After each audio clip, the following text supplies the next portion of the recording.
I'm Penny Wise from simplesavings.co.nz. One of the questions I'm most commonly asked is how to save money on your grocery bill. Well, there's all kind of ways, but today I'm going to share with you one of my favourites.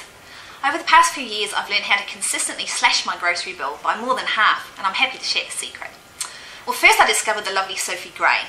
She's a fellow Money TV guest and author of the Destitute Gourmet books. They're absolute lifesavers, so if you haven't tried them before, please do. But secondly, what I'm going to talk about today is menu planning. Now, I always believed that menu planning was really only for regimented types and control freaks, but I was wrong. Not only does menu planning save me an absolute fortune, it really saves my sanity too. I never made a secret in my blogs that I absolutely detested cooking, but I have to admit menu planning has actually changed this for the better.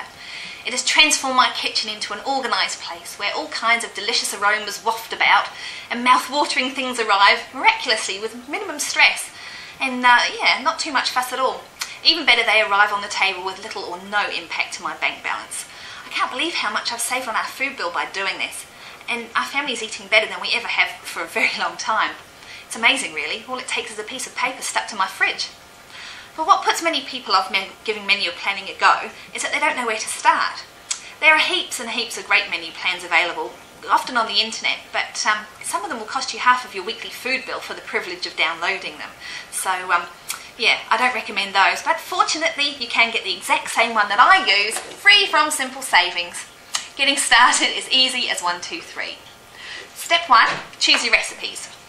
You know, go and dig out your old recipe books, the ones that you haven't seen for ages. Go online, whatever your preferred method is for digging out recipes. When you find one you like, pick a day on your planner and write it down. Simple as that.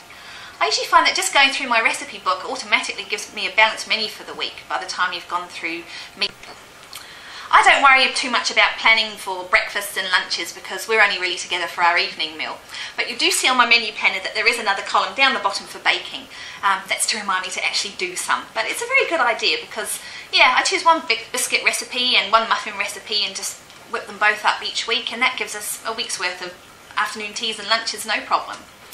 So that's step 1. Step 2, well then you've got to go and make your shopping list. So while you're filling in your planner, take note of your recipe ingredients and write down any of the ingredients that you don't already have. By the time you've finished, you should have your ready-made shopping list for the week. I usually plan my menu on a Sunday, buy everything on my shopping list on the Monday, and I'm done. And then there's no need to set foot in the supermarket or the dairy for the whole week because I know I've got everything I need. How easy is that? Oh, it really saves you on impulse buys and all those little extras that you'd normally get during the week too. So it is a big saver. Step 3, now it's filled in, you've got to put it up. All you have to do is put it in a prominent place and remember to check it each day. Mine usually goes on the fridge. I look at it every morning and go straight to the freezer to get any meat out that I need to defrost. And I'm organised. I know exactly what we're having for dinner that night and how long it will take. It's so easy and you wouldn't believe how much it would save. I can only say if you haven't done it before, try it.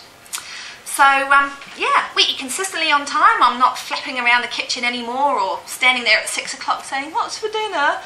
And I'm not throwing any old thing together. I'm enjoying cooking new things. The family have all kinds of wonderful dishes and we're eating far more healthily as well. I know exactly what food I need and I'm not making any mercy dashes to the local shop. Of course, you can use any recipes that you like for your menu planning because only you know what your family's going to eat. But I do love to use the Destitute Gourmet recipe books. The recipes are simple, they taste wonderful. Everyone thinks that you've spent ages making them because they look so impressive, but they're so quick. The vast majority of ingredients are really cheap generic ones because, no one can taste the difference between flour or which butter you use or anything like that, so they're huge savers.